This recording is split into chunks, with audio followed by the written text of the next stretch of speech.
Y en el día de hoy, en la gran sesión, les voy a presentar a ustedes el abordaje actual, el enfoque del paciente que cursa con sangrado de intestino medio.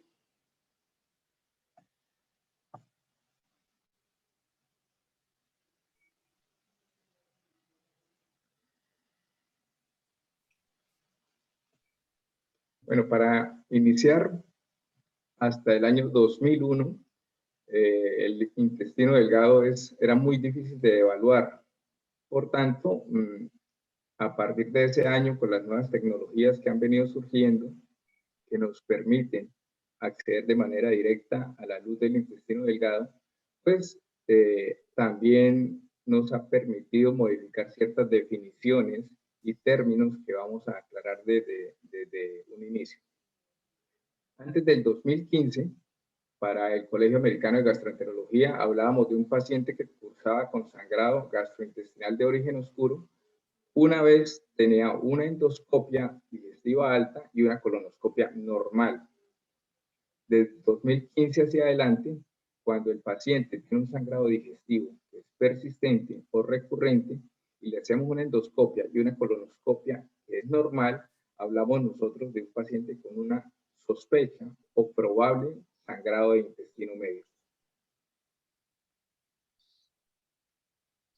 Este es el resumen. Entonces, un paciente que cursa con sangrado gastrointestinal, lo primero que hacemos es las endoscopias convencionales, la endoscopia digestiva alta, la colonoscopia, y si el paciente, las dos exámenes son negativos, hablamos de un probable sangrado de intestino medio o de intestino delgado.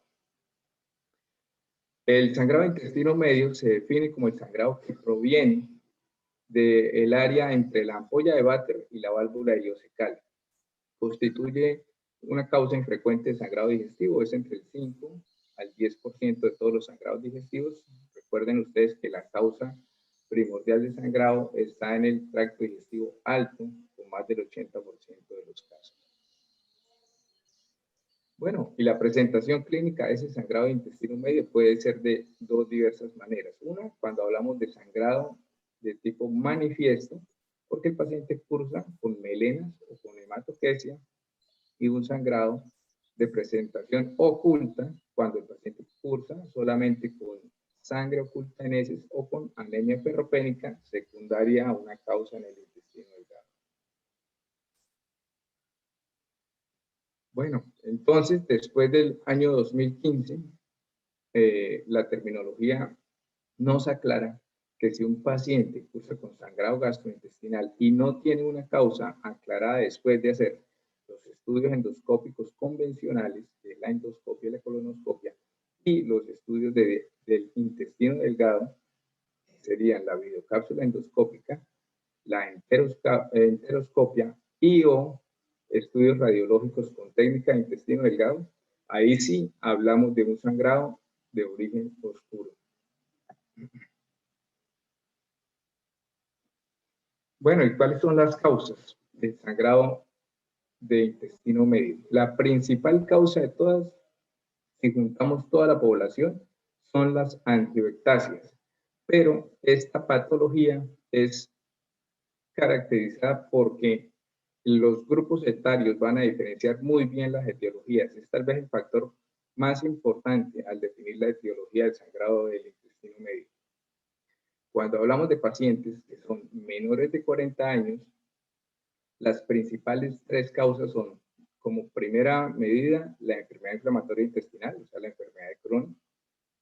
En segundo lugar, van todas las neoplasias, incluyendo los pólipos. Y en tercer lugar, para los menores de 40 años, vienen las lesiones vasculares. El ejemplo sería una lesión de Delacroix. Quiero que tengan presente que cuando hablamos de menores de 40 años, tal vez las dos primeras causas no solo cursan con sangrado, sino que es muy posible que también cursen con un proceso obstructivo digestivo, para que lo tengamos en cuenta después en el enfoque diagnóstico. Los pacientes mayores de 40 años, las tres principales causas está inicialmente la patología vascular. Ejemplo de eso es las angioectasias, predominantemente. También se puede presentar la lesión de Delacroix. En segundo lugar, una entidad que ha surgido en los últimos años y son las úlceras por Ames. En tercer lugar, y ya muy infrecuente, aparecen las neoplasias del intestino delgado. Otras causas infrecuentes de sangrado del intestino medio, ahí están una lista de algunas de ellas. Predominantemente, si ustedes se fijan, son secuelas de hipertensión portal que se ha reflejado en el intestino delgado. También hay patologías con un componente genético, con poliposis o con telangiectasias hereditarias. Y por último, entre causas raras, mucho más raras las dos últimas, que ni siquiera está originado en el intestino delgado, pero se comportan como tal, y es la hematobilia o hemobilia, que tenemos que tenerla muy presente en los pacientes que han ido a biopsias o procedimientos del parénquima hepático, y la más rara de todas, que es el hemosulcus pancreático, que es el paciente que tiene un sangrado proveniente del conducto de Wilson en relación con generalmente secuelas de pancreatitis severa. Pero ¿qué tenemos de experiencia en Colombia? Este es un trabajo, ya tiene sus años, es un trabajo hecho con enteroscopia, hecho en Bogotá, en el Hospital Cardiovascular de Soacha, y con enteroscopia encontramos que predominantemente el sangrado digestivo de intestino medio dependía de antidisplasias. Este es un trabajo sobre sangrados del intestino medio hecho con cápsula endoscópica, hecho en el Hospital San Juan de Dios en Cartagena, relativamente reciente. Y sí, la principal causa, curiosamente, pues por arriba de la mitad de los casos, depende de patologías vasculares. En segundo lugar, ellos encontraron neoplasias, pero a nosotros se nos olvida, y curiosamente, un paciente que lleva múltiples estudios para llegar a hacer el diagnóstico de parásitos, casi hasta en el 15% de los casos. Y entre esos, en este estudio, predominantemente fueron uncinarios. ¿Qué métodos diagnósticos tenemos para abordar el sangrado intestino medio? Entonces vamos a tener diversos estudios, aquí los quise agrupar. Primero los estudios endoscópicos. Necesitamos o pensamos en una segunda evaluación o second look endoscópico. También contamos con la videocápsula endoscópica, que es tal vez el estudio de primera línea. Después las enteroscopias asistidas por dispositivos, que también se llama enteroscopia profunda. Hay de tres tipos: enteroscopia con un balón, con doble balón, y enteroscopia en espiral. Y finalmente la enteroscopia intraoperatoria, que se ha dejado de lado por su invasión y por las complicaciones que trae, pero que todavía en algunos casos se utiliza. Los estudios radiológicos, la angiografía por TAC, los estudios con técnicas para intestino delgado, como la enterografía por TAC o enteroTAC, la enterografía por resonancia o enteroresonancia, la angiografía de las mesentéricas, y uno que no es radiológico, pero que lo agrupo ahí junto, son los estudios gamagráficos con glóbulos rojos marcados. Hablemos unos segunditos de cada una de ellas. ¿Por qué la segunda evaluación endoscópica? ¿Por qué volver a repetir esa endoscopia y esa colonoscopia que han sido normales? Entonces se ha visto que en un porcentaje nada despreciable de los eventos, al volver a revisar los pacientes, casi en un 25% de los casos, encontramos una lesión que estaba al alcance de la endoscopia o de la colonoscopia. Los estudios eran variables los resultados, pero ese es más o menos el promedio. ¿Qué lesiones se nos pasan? En la endoscopia alta, las angiodisplasias, las úlceras gastrodenales y la lesión de la foie. En colonoscopia, sobre todo, se hace referencia mucho a las angiodisplasias del colon derecho. ¿Por qué se nos pasan? Generalmente porque el estudio de sangrado digestivo se hace tardío. También en pacientes que tienen una pobre visualización de la mucosa, el problema que tenemos con las malas preparaciones colónicas, o en el estudio digestivo alto porque tienen contenido de alimentos o tienen bastante saliva. El paciente que está muy anémico, en esas lesiones vasculares se pueden ver muy tenues y de pronto se pasan por alto. El paciente que está hipotenso, el paciente que presenta lesiones que sangran intermitentemente o lesiones que son muy raras y no las pensamos ni las podemos diagnosticar, o que están ubicadas en un sitio de difícil acceso endoscópico, como por la cara proximal de las austras del colon o en algún ángulo colónico, y obviamente la experiencia del endoscopista cuenta en estos eventos. Fíjense que en el trabajo de Cartagena que ya les había presentado, también encuentra el doctor García del Risco que hasta el 24% de las lesiones estaban, al evaluarlas con la videocápsula, estaban al alcance de la endoscopia o de una segunda colonoscopia. Hablemos de la videocápsula endoscópica. Esta es una tecnología que surgió en el año 2001 por el doctor Swain en Estados Unidos. Básicamente es una cámara en miniatura, mide 26 milímetros de largo por 11 de diámetro, y básicamente lo que hace es tomar múltiples fotografías. Según la marca, toma entre 2 a 6 fotografías por segundo, mientras las 8 horas que dura la batería. Esto envía las fotografías que va tomando por radiofrecuencia a una grabadora que porta el usuario en su cintura. Y al final del procedimiento, pues se descargan todas esas imágenes a un software y se miran foto por foto. Es un tanto dispendioso la lectura, pero esto cambió totalmente la evaluación del intestino delgado.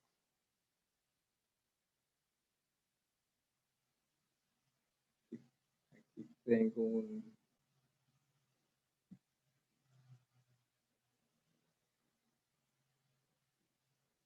pequeño diagramita para mostrarles cómo es que funciona.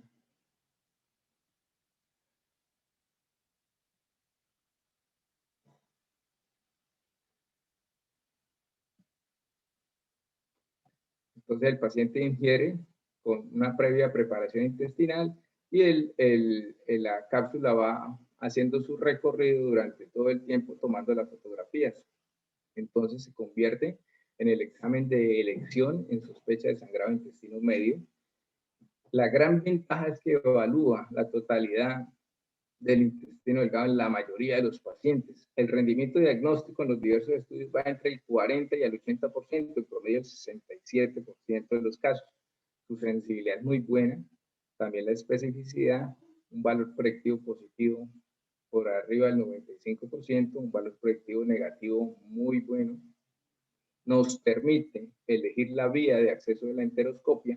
Como vamos a ver más adelante, es un examen invasivo que hay que escoger si se accede por vía oral o por vía rectal, y va a cambiar el manejo de estos pacientes en un porcentaje importante de ellos. Bueno, ¿qué mejora el rendimiento diagnóstico? Que hagamos esa videocápsula muy cercana al sangrado manifiesto. Ojalá, predominantemente las primeras 72 horas. Tenemos dificultades porque necesitamos autorizaciones, necesitamos todo un proceso. Pero fíjense que si se hace en las primeras 2 semanas, su sensibilidad es alrededor del 90%, pero si se pasa de las 2 semanas después de haber tenido sangrado, su sensibilidad cae radicalmente. Es más sensible en los pacientes que tienen sangrados importantes, que ha caído la hemoglobina a niveles por debajo de 10 gramos por decilitro, en pacientes que tengan sangrado recurrente, y le va mucho mejor en los resultados si el sangrado tiene una presentación clínica manifiesta a que cuando el sangrado se presenta de manera oculta. Esto es lo mismo al paciente de mayor edad, de mayor sangrado, de mayor anemia, más transfusiones, pues le va de pronto a tener un mayor rendimiento de la cápsula endoscópica. Lo que habíamos dicho, le va mucho mejor cuando el sangrado es visible a cuando el paciente presenta sangrados ocultos. Obviamente, estas son imágenes de cómo se ven las más de 50.000 fotos, pero ahí están un par de fotos de cómo se ve una lesión sangrante en el yeyuno distal. La experiencia colombiana con cápsula, ya les había hablado de este trabajo en Cartagena. El doctor García recoge 50 pacientes. El rendimiento diagnóstico no fue tan alto, pero fue bueno, el 58%. Y las principales lesiones diagnosticadas son lesiones vasculares, también aparecen otras como las neoplasias. Importante el porcentaje de parásitos uncinarios que diagnosticó con cápsula. Aquí hay algunas de las imágenes, como imágenes de ese trabajo. Las de arriba son linfomas, como se ven. Abajo masas, una por metástasis y otra por un tumor carcinoide en el ilion. Bueno, no siempre todos los resultados son buenos. También tiene falsos negativos, hasta en un 11% para lesiones vasculares y cercano al 19% para lesiones de la pared, como las lesiones neoplásicas. Pero, ¿qué pasa cuando el resultado clínico de la cápsula es negativo? Uno de los metaanálisis nos tranquiliza de alguna manera, porque lo que se ha encontrado es que si la videocápsula es negativa, las posibilidades de que presente un resangrado a 2 años son de verdad por abajo del 20%. Tal vez antes que me olvide nombrarlo, el principal temor que tenemos con la videocápsula o la principal complicación es que la cápsula se quede retenida en algún tipo de estenosis u obstrucción. Y esto ocurre hasta en el 1.5% de las cápsulas. En los pacientes que tienen enfermedad de Crohn, ese riesgo casi que se aumenta unas 10 veces, casi al 13% de los casos. Es tal vez el principal riesgo que se presenta con la videocápsula endoscópica. Pero hablemos de la enteroscopia. Esta es una tecnología que es una invención del doctor Yamamoto en Japón. La primera que aparece es la enteroscopia de doble balón. Hacia el año 2001 se populariza después del 2004. Él usa la primera que aparece, que es la de doble balón, que como les voy a mostrar más adelante, consiste en un endoscopio de 9 milímetros, de más de 2 metros de largo, que lleva un balón en su punta y un sobretubo que lleva otro balón de látex también en su punta. Y lo que se hace es que se van inflando los balones y se va plegando el intestino delgado. Después surgió la enteroscopia de un balón que solo lleva el enteroscopio y el sobretubo con un solo balón de silicona, que es la que se usa en los pacientes alérgicos al látex. Y se hace el mismo movimiento de plegado del intestino, pero se usa el balón y la angulación del equipo. Y por último, apareció la enteroscopia en espiral, que lleva un sobretubo que tiene una estría externa en espiral y se manipula en un movimiento de rotación en sentido de las manecillas del reloj, como si se fuera atornillando el intestino, y de esa manera se avanza dentro de la luz. Esta en espiral no está disponible en nuestro medio, la usan sobre todo en Europa.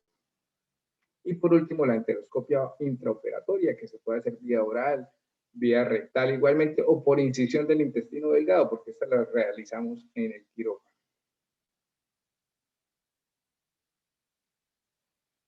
Aquí tengo un diagrama de la aproximación, cómo funciona el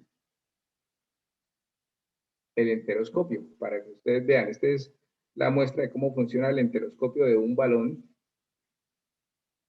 Se avanza el enteroscopio, después se avanza el sobretubo, que tiene un solo balón, y se angula el balón y el sobretubo y se va plegando el intestino.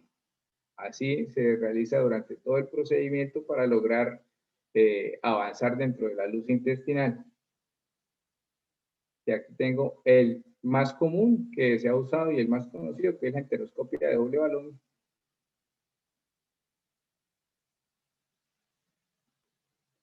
Para mostrarles un diagrama, entonces este lleva un balón en la punta del enteroscopio, se avanza profundamente, lo más que se pueda, se fija el balón del enteroscopio, después se avanza el sobretubo que lleva otro balón, se inflan los dos balones y se va plegando el intestino.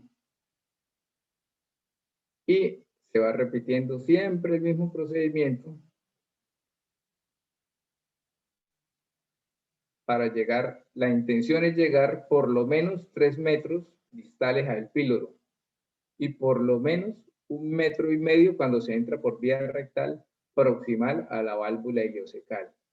No siempre, valga la aclaración, se logra realizar enteroscopia total, que se llama así cuando se recorre todo el intestino. Entonces, la enteroscopia es un examen que es complementario a la videocápsula endoscópica. Es más, mejora mucho el rendimiento cuando se hace la videocápsula previamente.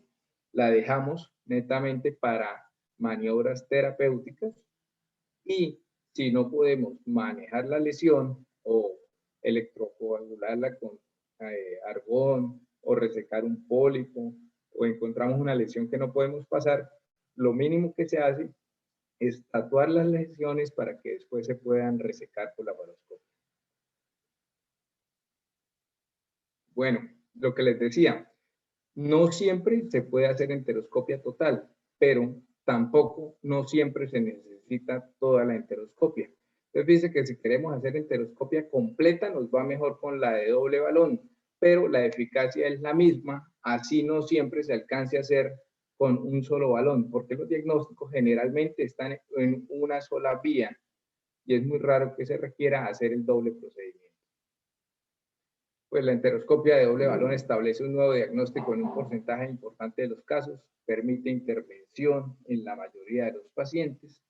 La enteroscopia total, lo que les decía, por más que sea experimentado, quienes maniobran el equipo logran realizarse enteroscopia total apenas en la mejor experiencia, las mejores manos, hasta en el 80% de los casos. Y una cosa que dicen los detractores de la enteroscopia es que el impacto de todas estas maniobras, todo lo que hacemos para llegar hasta la lesión sangrante, muchas veces el impacto clínico es incierto. ¿Por qué? Porque la mayoría de las veces lo que estamos buscando son lesiones vasculares y las lesiones vasculares las tratamos, pero tienen una alta recurrencia del sangrado de la misma lesión o aparecen lesiones nuevas que nos van a resangrar. ¿Qué es lo que hacemos normalmente? Excepto en un paciente que tenga una hemorragia importante, hemorragia persistente o masiva, de ser posible, siempre debe realizarse una videocápsula endoscópica previo a la enteroscopia asistida por dispositivo para mejorar sus resultados. Ese es uno de los mensajes para hoy. Resultados de enteroscopia en Colombia. De pronto aquí algunos han tenido más experiencia con un balón que es mucho más moderno. Acorta el tiempo del procedimiento. La exploración completa, fíjense, solo se logró en 16% de los casos, pero igual pudieron encontrar lo que iban a buscar, o cuerpos extraños, o angiodisplasia, o enfermedad de Crohn, y el rendimiento diagnóstico, a pesar de que las exploraciones completas fueran pocos, el rendimiento diagnóstico fue muy bueno. Enteroscopia con doble balón en la Fundación Santa Fe. Fíjense que el hallazgo más común en el 52% de los casos fueron enteroscopias normales y en segundo lugar las úlceras y las lesiones vasculares, un rendimiento diagnóstico del 48%. Estas son algunas fotos de enteroscopia. Esta es una lesión de un pólipo grande dentro de la luz ileal. Este es otro pólipo visto dentro de la luz con el enteroscopio. Y por último, la enteroscopia intraoperatoria, que ya la hemos dejado de lado, debe limitarse a escenarios donde no podamos realizar una enteroscopia profunda asistida por dispositivos. Ejemplo de esto es pacientes que tengan múltiples adherencias intestinales que no permiten avanzar el enteroscopio y bajo guía laparoscópica se resecan las adherencias y se facilita el progreso del enteroscopio. Ahora hablemos algo de los estudios de imágenes con técnicas de intestino delgado. Entonces, como estamos hablando, esa es la primera aclaración, como estamos hablando de evaluación del intestino medio, debemos tener técnicas para intestino medio. Estas son las enterografías por TAC y por resonancia.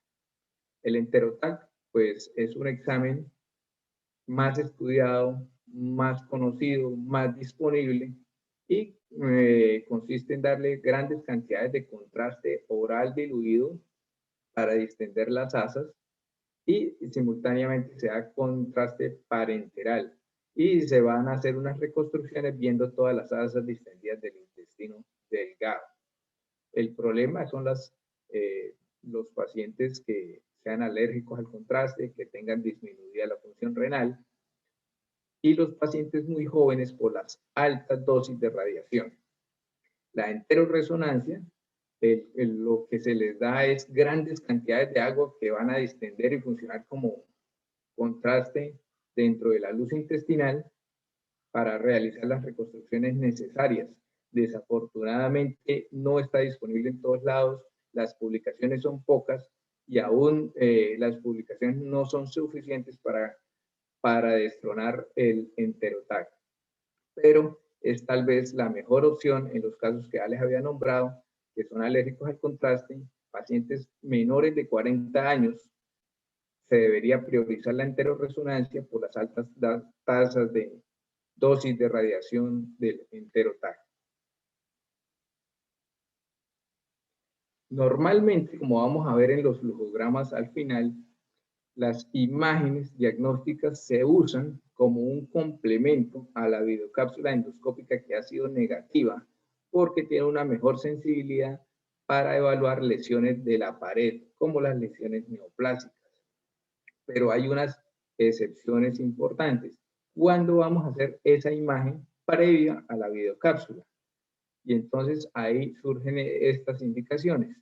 En el paciente que ha cursado con episodios de obstrucción o suboclusión intestinal, paciente que ha tenido dolores crónicos, distensión abdominal, hay que tener presente esto, paciente que tenga sospecha o ya un diagnóstico de enfermedad de Crohn, pacientes que tengan antecedentes de radioterapia, pacientes con ingesta crónica de AINES y pacientes que tengan cirugías previas del intestino delgado o que sospechemos algún tipo de estenosis. En estos casos, sí se debería priorizar hacer una imagen para descartar patología obstructiva del intestino delgado por el gran riesgo de que se nos atrape la cápsula endoscópica. Si ustedes recuerdan, cuando hablamos de las indicaciones en los pacientes jóvenes, fíjense que las dos primeras indicaciones del paciente menor de 40 años es la enfermedad de Crohn y las neoplasias. Entonces hay que averiguar muy bien porque casi siempre esos casos de sangrado cursan con algún tipo de obstrucción intestinal. ¿Qué otros estudios de imágenes? Bueno, la gammagrafía también la hemos ido abandonando. Identifica un área muy general de sangrado, pero puede servirnos para detectar algunos pacientes que pueden ser llevados después a arteriografía. Generalmente ya casi no la usamos, pero hay pacientes que no se les puede hacer otros estudios del intestino delgado o no contamos con ellos. Entonces, los sangrados recurrentes de muy escasa cantidad de sangrado, pues puede ser una opción. También tenemos los estudios vasculares por AngioTAC, que tienen una sensibilidad y una especificidad buena, y los vamos a usar sobre todo en los pacientes que tengan sangrado persistente y que el paciente esté estable, como les voy a mostrar más adelante, generalmente porque aún no se dispone de videocápsula o de enteroscopia de urgencias. La angiografía, pues la angiografía necesita unas tasas de sangrado importantes, sangrados que van de 0.5 a 1 centímetro cúbico por minuto. El rendimiento diagnóstico es muy variable según el estudio que uno evalúe, va entre el 20 al 77%. Decimos que la angiografía encuentra el sitio del sangrado en el 50% de los casos, que de ese total se puede embolizar el 50% de ellos y si se emboliza va a tener un éxito clínico del 75%. Este lo dejamos netamente para maniobras terapéuticas en el paciente que está inestable hemodinámicamente. Si comparamos el sangrado digestivo, el rendimiento de las imágenes va del 22 a casi el 50% de los casos y la sensibilidad para el diagnóstico en cápsula y en enteroscopia es muy aproximada, entre el 40 y el 80%. Entonces, quería presentarles este flujograma de cómo enfocaríamos el paciente con sangrado de intestino medio. Entonces, normalmente nosotros decimos que el paciente tenemos una sospecha de sangrado del intestino medio y lo llevamos a una segunda endoscopia. Si encontramos el hallazgo, pues se hará el tratamiento conducido a la lesión encontrada, y si es negativo, procedemos a evaluar el intestino delgado. Lo primero que tenemos que ver es que el paciente no curse con síntomas obstructivos o enfermedad de Crohn. Si el paciente tiene en algún momento un antecedente de una cirugía intestinal, algún síntoma obstructivo, alguna posibilidad que se nos atrape la cápsula, lo primero que debemos hacer es un enterotac o una enteroresonancia. Ahí recuerden ustedes siempre el grupo de los pacientes jóvenes, porque son una población importante que va a cursar con Crohn y con neoplasias del intestino delgado. Si no es así, lo primero que hacemos es la videocápsula endoscópica. Ya, si la videocápsula es negativa, ahí sí complementamos con las imágenes. ¿Sí? Ya, si la videocápsula positiva, hacemos el manejo específico, generalmente por enteroscopia profunda o por cirugía o lo que necesitemos. El problema es cuando la videocápsula es negativa y los estudios de imágenes son todos negativos. Generalmente, como se muestra abajo a la izquierda, lo que se debe enfocar es en solamente observación y muy posiblemente solo terapia médica con suplementos de hierro. Solamente si el paciente recurre, pensaríamos en repetir exámenes. Si el paciente recurre, ahí sí muchas veces empezamos desde un comienzo, haciendo nuevas endoscopias convencionales, nueva videocápsula, nueva enteroscopia o el examen que no hayamos hecho previamente. Esto es básicamente lo mismo. Es una imagen más o menos de lo mismo que les había comentado en el algoritmo previo.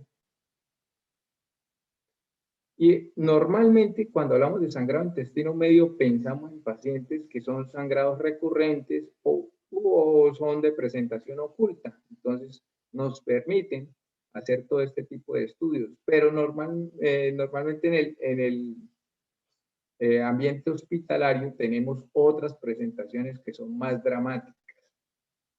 Y son el sangrado que se presenta de manera persistente con hematoquesia o melenas, que se mantiene continuo durante su hospitalización, pero el paciente fácilmente lo logramos estabilizar o se mantiene estable. Entonces, la mayoría de los casos proviene de sangrado del intestino delgado, y lo que la guía nos recomienda, si el paciente está estable, es llevarlo a angiotac, y con el angiotac se determinan otras conductas adicionales. Ahí pongo la videocápsula endoscópica y la enteroscopia ahí junto a lo que dice la guía, porque aunque la guía es solamente un parámetro para orientarnos, ya en Europa, que tienen la posibilidad de hacer estos estudios de urgencia, pasan directamente a estudios, a preparación intestinal y a estudios del intestino delgado dentro de las 24 horas siguientes al sangrado. ¿Y qué han visto ellos? Que en este escenario, todavía con más ventaja de la enteroscopia sobre la videocápsula, se prefiere la enteroscopia porque muchas veces con este examen hacemos el diagnóstico y de una vez hacemos la terapéutica. Entonces parece que hacia futuro puede que empiece, a medida que haya más disponibilidad de los estudios de intestino delgado, que pasemos inmediatamente de manera urgente a estudiar el intestino delgado más que hacer estudios vasculares. Otro tipo de presentación clínica que vemos en el ambiente hospitalario es el paciente que tiene un sangrado severo, un sangrado masivo, que a diferencia del anterior es el que se torna con inestabilidad hemodinámica. Entonces, estos pacientes, lo primero que debemos hacer es siempre mínimo una endoscopia alta para descartar que el sangrado sea alto. Los pacientes generalmente van a ir a la UCI, necesitan muchas transfusiones de glóbulos rojos empaquetados, y el manejo ideal es ir directamente a arteriografía. como les decía, pues la arteriografía es un procedimiento netamente, lo usamos solo en escenarios terapéuticos, es en el momento del sangrado con el paciente inestable. La limitante es cuando esa arteriografía nos da como resultado negativo y el paciente sigue sangrando. ¿Qué nos queda por hacer? De pronto, donde tienen opción de hacer una enteroscopia de emergencia, la hacen por vía anterógrada, porque la mayoría de las lesiones sangrantes se encuentran en las asas proximales del yeyuno. Y si no contamos con eso, ya hay que pensar en otras opciones, como llevar al paciente a cirugía y previamente a cualquier resección intestinal hacer una enteroscopia intraoperatoria. Entonces, en el paciente con sangrado activo del intestino delgado, lo importante, como siempre, es estabilizar el paciente. Si el paciente persiste inestable, debe ir a angiografía con el manejo específico, que sería la embolización. Y si el paciente está estable, pues se deben hacer el estudio del angioTAC y de acuerdo a esos hallazgos pasarlo a angiografía o a estudio del intestino delgado con enteroscopia para solucionar el caso. ¿Qué viene en futuro? Entonces, tratar de corregir ciertas limitaciones que tienen los estudios que tenemos actualmente. Se han planteado cápsulas que con magnetos externos se pueda controlar su movimiento. Otras son cápsulas que, si recordamos, la gran limitación de la cápsula es que el abdomen, el intestino delgado no está distendido.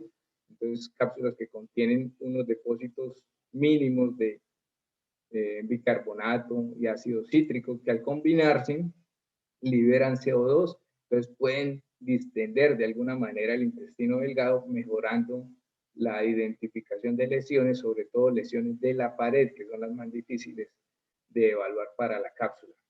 Y algunas cápsulas como esa que aparece en la derecha de las imágenes, que tienen la posibilidad de portar 1 centímetro de algún medicamento y una pequeña aguja de 2 milímetros. Entonces, si se pudiera manipular eso, se podría hacer entrega de medicamentos y prácticamente hacer una escleroterapia.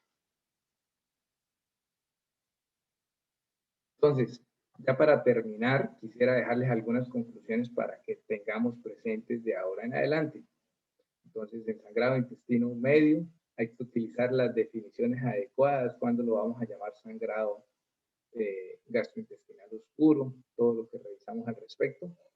Según el caso, ya saben que en un 25% de los casos vamos a tener el hallazgo al alcance de la endoscopia convencional, entonces hay que considerar en nuestro medio repetir las endoscopias.